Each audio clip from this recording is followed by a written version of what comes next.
Today I'll be going through all the Daedric artifacts in the Elder Scrolls IV Oblivion Remastered, talking about which ones you should consider giving up to Martin Septim to continue the main quest, and which ones you should never under any circumstance get rid of. So if you want more of this content, make sure to like and subscribe, but let's get right into it. Okay, so I'm going in order of basically how it's listed on the Oblivion Wikipedia, uesp.net if you've heard of it.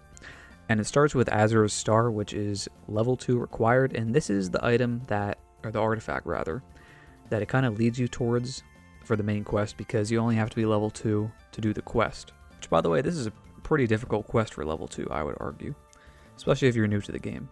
But anyway, the point is that this is one of the items that I would say under no circumstance should you get rid of. The reason why is because Azura's Star is essentially an infinite soul gem. It is technically a grand soul gem. There is a weird kind of thing about how it fills the star before empty grand soul gems. I think black soul gems fill first. You'd have to look at the notes, but anyway, the point is that doesn't even matter. Don't get rid of this. Next is Boethiah's quest, which is for Goldbrand. Goldbrand is a sword which does 22 points of fire damage and 25 damage points overall.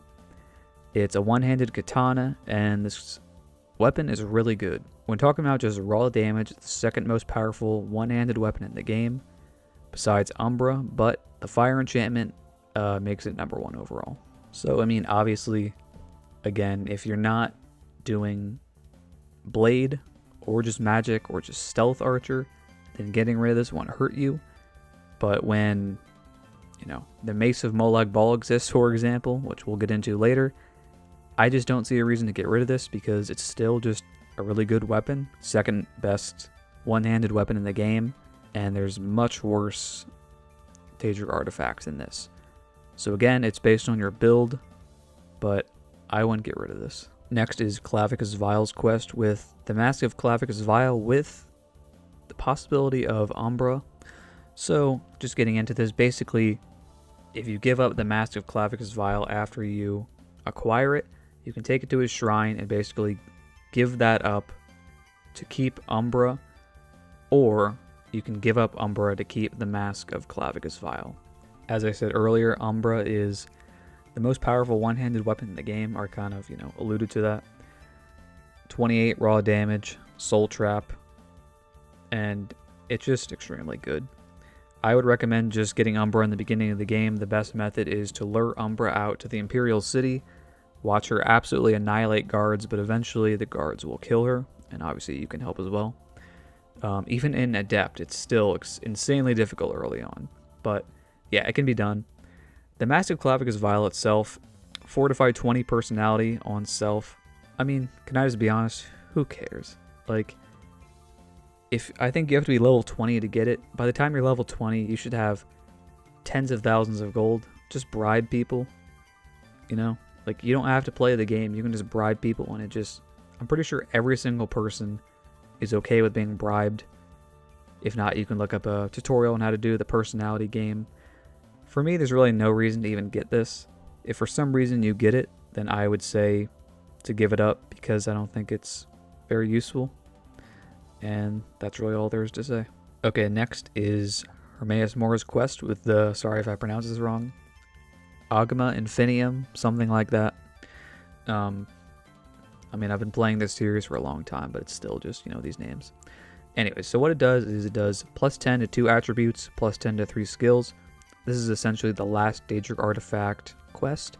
You have to be level 20, and you have to have completed every single other one, and at least started the quest Blood of the Daedra. So the book gives plus 10 to 2 attributes, plus 10 to 3 skills. I would say that there is only one scenario where you should get rid of this, which is if you strictly care about material possessions and you just want to level up naturally, then just get rid of it, because the book destroys itself once you use it.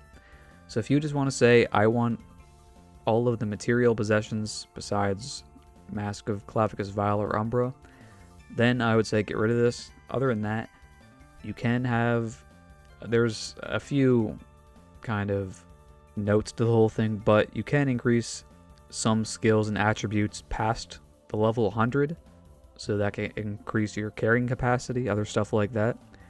Because of that, I actually was considering getting rid of this one, but since I saw that, I thought, I might actually keep it, and I think I will. I already made my decision. I'll tell you which decision I made at the end, and yeah, all that. But anyway, for that reason, you could get rid of it, but other than that, I would just say keep it. Next item is the Savior's Hide. It's light armor, and it is the quest from Hercene.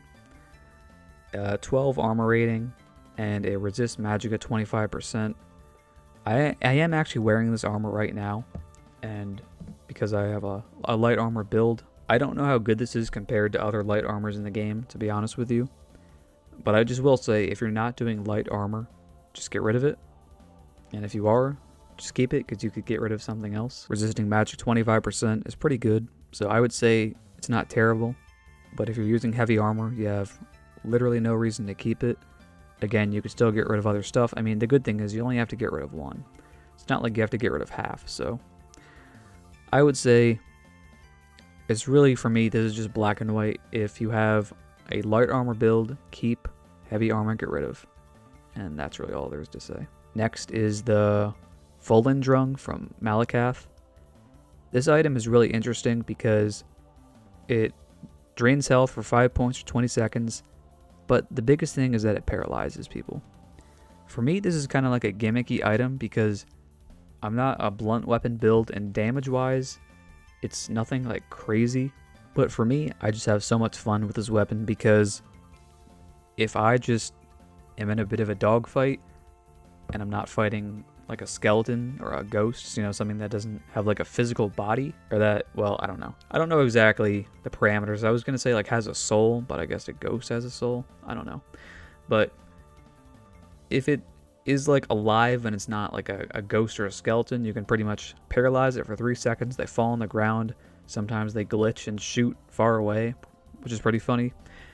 And overall, I mean, if you're in a pinch, I would say this is pretty useful. The downside is that it has 60 carry capacity weight, which is a lot. But again, there are so many other things to get rid of that, to me, there's no reason to pick this one. There are probably other ways to paralyze that don't cost 60 carrying capacity. But like I said, might as well just keep this one. Why not? Next is the Ebony Blade from Mafala, I think, something like that. Level 15, it's basically a one-handed katana that absorbs health for 8 seconds and silence for 10 seconds. So good if you're fighting a magic user, such as the Dremora mages in the Oblivion Gates. I would say that this item is definitely a less powerful Goldbrand. So if you are adamant on getting rid of one of the one-handed weapons, I would say choose this one. But if you're doing a blade build, again, keep it. Other than that, I would still say there are worse artifacts, so this one is not a terrible one to get rid of, especially if you're a mage, sneaky archer. You're not really losing anything crazy, but again, enchanted weapons lose their enchantments pretty fast, unfortunately, and might as well just have a good array of weapons, especially if you're in a blade build like I am. So I would just say, depends, but just keep it. Next is Meridia with the Ring of the Khajiti. The Ring of Khajiti increases Chameleon by 35% and fortifies your speed by 10 points. So basically, if you're not a Khajit, then this ring is a bit useful. I really don't care for this ring that much, to be honest, because I just feel like there's so much other better stuff. This wasn't the one that I ended up getting rid of, but there's so many other better rings, and it's cool, but like also, I like looking at my character, and if you have this ring on, you're just invisible all the time. I know that's kind of dumb, but like I just like seeing my character, and if you're invisible all the time, you can't look at your character all the time. The speed probably is helpful. I mean, and again, if you disagree, feel free to comment. If I'm an idiot, I don't care, but I just personally feel like there's so much other better stuff. I just kept it because one of these items I think is pretty terrible, but if you get rid of this, I don't think you're missing out on much, because there's a lot of great accessories in the game, like the Ring of Namira, which we'll talk about later, and yeah, that's what I have to say about that. Next up, we have the Mace of Molag Bal, 25 damage, absorb strength, 5 points for 0 seconds, but I think that was just because of a bug. The duration is now 10 seconds thanks to the remaster. And Absorbs Magicka, 5 points, I guess for also 10 seconds. Or maybe that's just instantly. I don't know. Doesn't say. I'll just be the first to say that that enchantment sucks. I don't think that's really anything crazy. I'm not a blunt user. Not particularly fond of this weapon. And it's the one that I actually sacrificed. I just don't think it's really that cool. And I think it's one of the worst Daedric artifacts. Especially because it's not part of my build. Just kind of lame. I like seeing people set on fire or paralyzed. I don't care if their strength is absorbed. That doesn't trigger anything in my monkey brain, okay? So, Martin Septim had himself a nice mace, and see you later, Mace of Molag Ball. Nobody will miss you. Anyway, so yeah, it depends on your build, but I would still say this is a good one to get rid of. I don't think it's that useful. Doesn't pass the cool test, so do what you want, but getting rid of this is completely fine. Next is the Ring of Namira. It is a ring that reflects damage 12% and reflects spells by 10%. I will completely admit I don't know if this stacks with, like, if you have Spellbreaker, I think it like reflects by 25%. So I don't know if that like stacks or if it just like, you know, I don't know how that works. But I will still just say that I think this is a pretty good ring. I mean, the value is literally 10,000, which is pretty high even for a Daedric artifact. And yeah, like I said, I just think there's so much other stuff to get rid of that, for me, there's really not a reason to give this up. It's a solid ring. The Mace of Molag Ball exists. Other stuff exists. Everyone uses rings and necklaces, no matter what your build is. So I would definitely keep this. Next up, we have Nocturnal's Quest with the Skeleton Key. In my opinion, if you get rid of this, you are crazy. This is probably the most useful Daedric artifact in the game. It's an unbreakable lockpick that increases your security by literally 40 points. It has to be in your possession, but still, I mean, I don't even know if it takes up space. And it's an infinite lockpick. It has made my life so much easier lockpicking, and it will make your life easier. And again, it's only level 10. Well, actually, I didn't say that earlier, but yeah, it's only level 10. It's like, I hate using the word broken because that is like so overused and dumb. Just like how OP used to be used. I don't know what the right word is, but I would say for the people that think lockpicking is hard, just get this. Keep it. Next up, we have the Spellbreaker Shield. It is heavy armor, I believe, but it reflects spells by 30%. And it's only level 10 required. This is a very good shield. I don't know if it's the best in the game, but it's extremely good. And honestly, there's not really a lot to say about it because it's just a solid item and solid shield. I guess, again, if you're not using shields, then there you go. But if shields are in your DNA, then you should absolutely get this because, I mean, 30% is a lot. So yeah, that's really all there is to say. There's no reason to get rid of it. Definitely pick up the Spellbreaker. Okay, so there's only 3 left. Third to last is the Sanguine Rose. I think it's Sanguine instead of Sanguine. I used to say that, but yeah. So the Sanguine Rose is, you have to be level 8. In my honest opinion, I don't think it's very good. I think that it used to be good.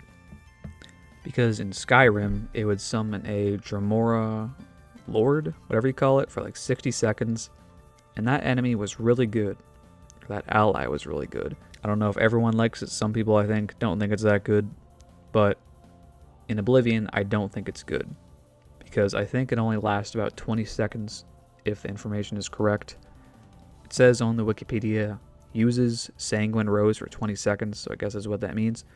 So if that's what that means, in Skyrim, it lasts 3 times longer. Also, in Oblivion, it gives you a random Dremora enemy that you can like find in gates, besides maybe a few. You could get a Scamp, so that's kind of the point. Or it could be that one really powerful thing that starts with like an X that's blue, whatever it is. But the reason why it's so much worse in this game is because the enemies that you spawn can turn on you. In my honest opinion, that is terrible.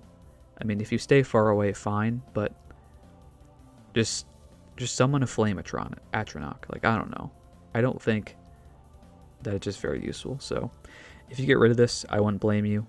Martin Septim talks about how he used to have it, so that's pretty cool. I guess it could still be used in a pinch, but just learn conjuration magic, so if you get rid of it, I completely understand. Second to last Daedric artifact is the Wabbajack with, of course, Sheograth. Only have to be level 2.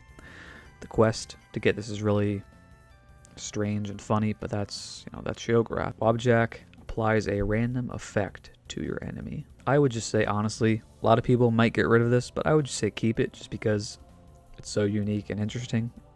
Again, the random effect could hurt you. It could give them strength or health, but it could also turn them into something or drain their strength a lot, stuff like that. It's a gimmick. It's fun. There's no build that is bad for this, so I would just say keep the Wabbajack because it's super interesting. And then lastly, we have the Skull of Corruption. Don't get rid of this item. It is hilarious. If you use the Skull of Corruption on a humanoid figure, not counting city guards, I guess, for some reason. I made a video on it, check it out. But it summons a version of them that is basically naked.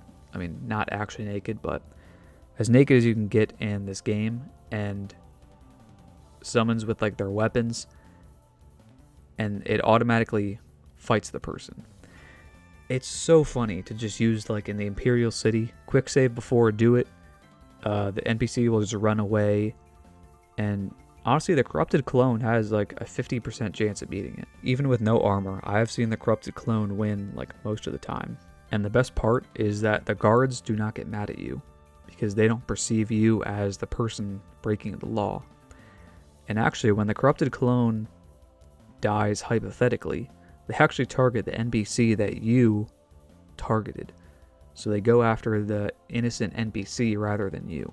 So this item is just so much fun to use. Just quick save, then use it. Obviously, it can be used in a pinch as well if you're fighting a humanoid figure or just a human or elf or Argonian, Khajiti, whatever you want to call it. And like I've said a million times, there's so much other worse stuff to get rid of. Might as well just keep the Skull of Corruption. So yeah, if you found this video helpful, I'd appreciate if you would subscribe, like, do whatever you want to do. This is all my opinion. You can comment if I'm an idiot or if I'm smart. I don't care, because at the end of the day, all comments are great to me. They help out the video, so you can say whatever you want. I will not mind. But yeah, that's all I have to say. Thanks for watching. See you next time.